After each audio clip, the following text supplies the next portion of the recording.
The movie would take place at some point right after Goku had left with Shenron, and first of all, I was thinking a good title for the movie would be called The Unexpected Takeover.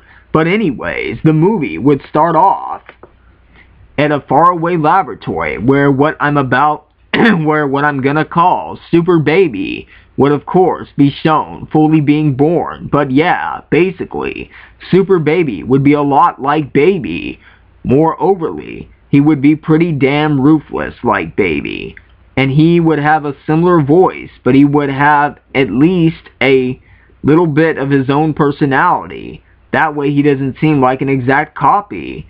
And of course, he would look a little bit different. He would still have a baby form and an adult form, but the baby form would be a different color, and the adult form would have somewhat of a different suit. But yeah, the thing about Super Baby is that he was just another robot mutant made by the Tuffles, and his only goal is the same goal Baby had, which is to try and turn everyone into Tuffles and rule over everyone and everything. But yeah, he was born on a far-off laboratory far from planet M2, and that pretty much is it. Most of the beginning of the movie is just Baby running around eating people's insides and growing into an adult. Oh yeah, and just like regular Baby, Super Baby also hates Saiyans. But then the movie switches scenes to the past and shows Bardock, who was still somewhat young, and I'm thinking a good storyline for here would be that Bardock had been secretly in love with some Saiyan chick, and ever since Bardock had been thrown back in time by Frieza during episode of Bardock, he has been spending his time searching for a time machine to try and get back to his time, so that he could try and find the Saiyan chick he loved. But long story short, Bardock succeeds. He finds a time machine, but does not know how to use it, and ends up traveling to the Dragon Ball GT set time, but doesn't know what year it is. So, he ends up spending some time searching across random planets for the Saiyan chick that he had of course loved.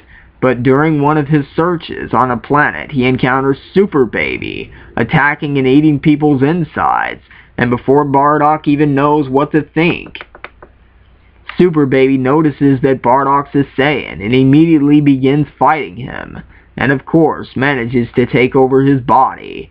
Now Bardock is at least a Super Saiyan 2 by now, but like I think I mentioned earlier, Super Baby is much more powerful than the original Baby was. But yeah, long story short, Super Baby Bardock begins turning many different species and people and whatnot into Tuffles, and he even turns Legic from the Dragon Ball GT Lost episodes into a Tuffle, and Super Baby Bardock even gets like his own army, stuff like giant flying tanks, hovercrafts, and jets. But yeah, long story short, Super Baby Bardock infects many people and then eventually makes his way to Earth, and of course finds out about the Saiyans, and wants extremely bad to turn them into Tuffles. But of course, the Z Fighters put up a pretty decent fight, but meanwhile, now remember, like I said, this movie would take place right after Goku left with the dragon, so the Dragon Balls had already fused with Goku, and Goku would still be a kid unless he were to power up and become a Super Saiyan 4. Anyways, Goku senses the Earth is in trouble, so he instant transmissions back to Earth and starts fighting Super Baby Bardock. And then Bulma finally arrives with the Blood Wave Amplifier and blasts Vegeta, helping him become a Super Saiyan 4. And then Baby Legic pops behind Vegeta and they start fighting.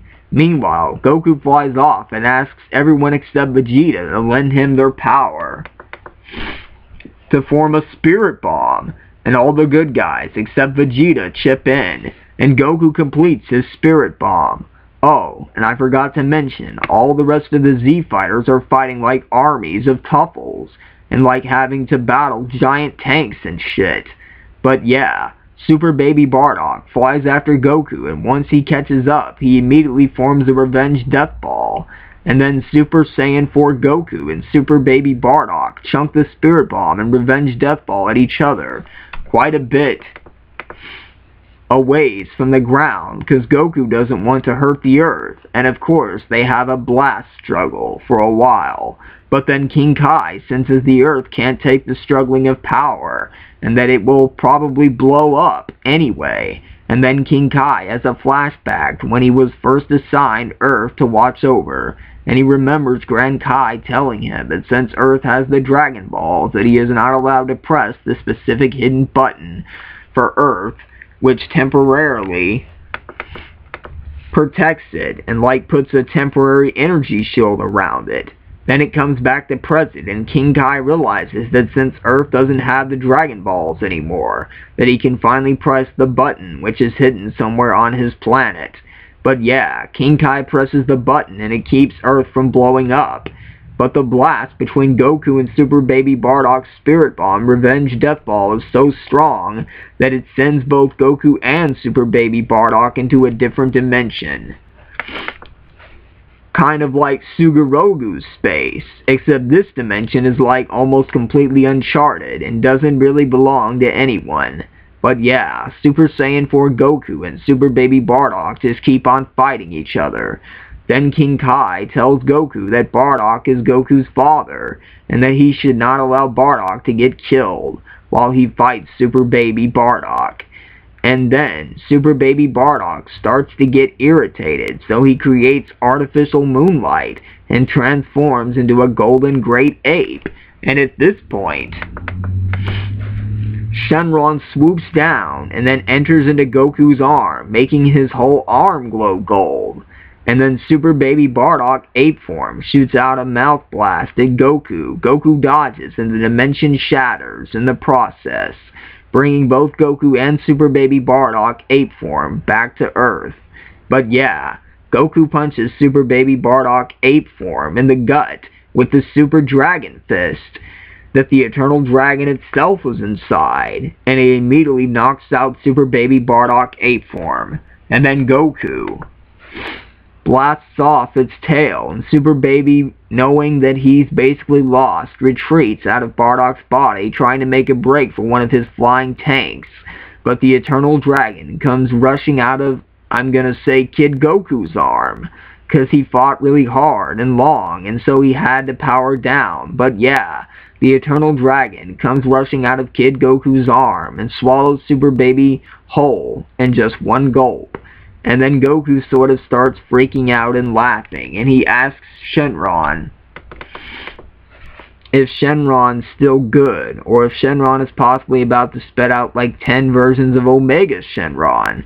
And Shenron just chuckles and says that there is no need to worry, because after the defeat of the Shadow Dragons, that no evil will ever be able to survive again inside of his body.